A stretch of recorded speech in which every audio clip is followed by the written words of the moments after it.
प्रिय विद्यार्थियों, प्रथम वर्ष कला राजनीति विज्ञान की कक्षा में हम पिछले कालांश में औचित्य पूर्णता, वैधता अथवा लेजिस्मेसी को ले रहे थे। जैसा कि मैंने आपको बताया कि शक्ति, सत्ता, वैधता आधुनिक राजनीतिक अध्ययन के महत्वपूर्ण आयाम हैं और इनमें पारस्परिक संबंध पाया जाता है। और कल मैं वैधता का अर्थ और परिभाषाएं स्पष्ट कर रहा था। तो औचित्य पूर्णता या जो वैधता है उसमें के जो बनाए रखने के लिए जो पक्ष होते हैं, औचित्य पूर्णता समाज में जो बनाए रखने के लिए प्रमुख पक्ष हैं, उनमें एक विशेष औचित्यता अपनी राजनीतिक व्यवस्था के प्रति एक विशेष प्रकार का विश्वास उत्पन्न करती है। एक विशेष प्रकार का विश्वास पाया जाता है और वो उनके विचारधारा से भी जुड़ा होता है। औचित्य पूर्णता का दूसरा महत्वपूर्ण पक्ष उसकी प्रभावशीलता से जुड़ा है। औचित्य पूर्णता कितनी प्रभावशील है और कोई किसी भी व्यवस्था की औचित्य पूर्णता लोगों के मूल्यों, आदर्शों से जुड़ी होती है। वैधता शक्ति को सत्ता में परिवर्तित करने का गुण रखती है और औचित्य पूर्णता विशाल सामाजिक स्वीकृति पर आधारित होती है। ये इसके प्रमुख पक्ष हैं। इसके पश्चात हम औचित्य पूर्णता को लेंगे, प्रकारों को लेंगे। औचित्य पूर्णता के 3 प्रकार है। प्रथम प्रकार परंपरागत औचित्य पूर्णता है। जब किसी सरकार को, किसी दल को, किसी शासनकर्ता को परंपरागत रूप से औचित्य पूर्णता मिलती है, परंपरागत रूप से समाज का समर्थन मिलता है, तो वो परंपरागत औचित्य पूर्णता है। कानूनी औचित्य पूर्णता जब किसी शासक को, सरकार को कानून के आधार पर औचित्य पूर्णता मिलती है, कानून के आधार पर वे औचित्य पूर्णता बनाए रखने में सफल होते हैं, अथवा जो कानूनी व्याख्याएं हैं उनके आधार पर वे औचित्य पूर्णता को सिद्ध करने में सफल होते हैं। इसी के साथ तीसरा करिश्मा वादी औचित्य पूर्णता है। तो करिश्मावादी औचित्य पूर्णता जब शासनकर्ता अपने व्यक्तिगत गुणों से औचित्यता को, अपने सरकार के कार्यों की श्रेष्ठता को सिद्ध करता है, तो वह करिश्मावादी औचित्य पूर्णता है।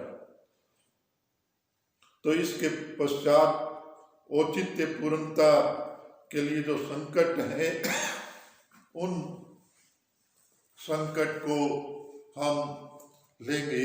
पहला संकट, नवीन व्यवस्थाएं औचित्य पूर्णता के लिए संकट होती है, संकट उत्पन्न करती है। उदाहरण के लिए 1991 में भारत में उदारीकरण लागू हुआ। ये एक प्रकार का पूंजीवाद था और विश्व की जो अंतर्राष्ट्रीय परिस्थितियां थी उसमें यह आवश्यकता भी थी, लेकिन इसको सिद्ध करना था औचित्य पूर्णता के रूप में और बदलती हुई परिस्थितियों के अनुरूप इसे सिद्ध करना पड़ता है। नई परिस्थितियां पुरानी संस्थाओं, पुरानी सरकारों, पुरानी कार्य प्रणाली के लिए संकट उपस्थित कर देती है। इस क्रम में सोवियत संघ का टूटना उदाहरण है। दूसरा, परंपरागत संस्थाओं का नष्ट होना या उनके अस्तित्व पर संकट उत्पन्न होना। जब राजनीतिक व्यवस्था की संस्थाएं नष्ट होने लगती है, वे अपने आप को बदलती हुई परिस्थितियों के अनुसार बदल नहीं पाती, तो वे संपूर्ण राजनीतिक व्यवस्था को ध्वस्त करने का, पूरा सिस्टम को अस्त व्यस्त करने का कार्य प्रयास करती है। अर्थात परंपरागत समूह अपने अस्तित्व को बनाए रखने के लिए समूचे व्यवस्था के औचित्य पर प्रश्न चिन्ह उपस्थित करते हैं। आगामी संकट नवीन समूह हैं। नवीन समूह भी राजनीति में प्रवेश करते हैं। उनके नए प्रकार के सोच और दृष्टिकोण होते हैं जो पुरानी औचित्य पूर्णता से मेल नहीं खाते, और ये भी औचित्य पूर्णता को बनाए रखने के लिए संकट उपस्थित करते हैं। नेक्स्ट, अत्यधिक आगामी जो संकट है, अत्यधिक आशाएं भी औचित्य पूर्णता के लिए संकट होती है, और ये संपूर्ण राजनीतिक व्यवस्था के लिए संकट उत्पन्न करती है। इसी के साथ औचित्य पूर्णता को बनाए रखने के उपाय है। इसमें ईमानदारी पूर्ण शासन है और नवीन व्यवस्थाओं के अनुसार बदलने की क्षमता है, और संविधान के अनुसार शासन तथा जनता के बीच में विश्वास बनाए रखना, इसके लिए सहभागिता महत्वपूर्ण है। राजनीति में, आधुनिक राजनीति में जब विकास की परिभाषा की जाती है, तो वो बदलती हुई परिस्थितियों के अनुसार बदलने की क्षमता है, और औचित्य पूर्णता भी इसी बात में निर्भर करती है कि बदलती हुई परिस्थितियों के अनुसार बदलने की, नए विचारों को समायोजित करने की कितनी क्षमताएं हैं। अगर इसमें सफल होते हैं, नई परिस्थितियों और पुराने विचारों में, दोनों के मध्य में कोई शासनकर्ता या सत्ता समायोजन करने में सफल होती है, तो निश्चित रूप से वो उसकी सफलता है और औचित्य पूर्णता की निरंतरता बनी रहेगी। प्रिय विद्यार्थियों, मैंने आपको औचित्य पूर्णता स्पष्ट करने का प्रयास किया। मैं एक बार फिर कहना चाहता हूँ, शक्ति, सत्ता, वैधता परस्पर जुड़ी है। शक्ति का संस्थागत प्रयोग, शक्ति का निरंतर प्रयोग सत्ता कहलाता है। सत्ता हमारे राजनीतिक विकास का फल है, और इसकी निरंतरता को बनाए रखने के लिए औचित्य पूर्णता की आवश्यकता होती है। सत्ता का अभिमान नहीं होना चाहिए।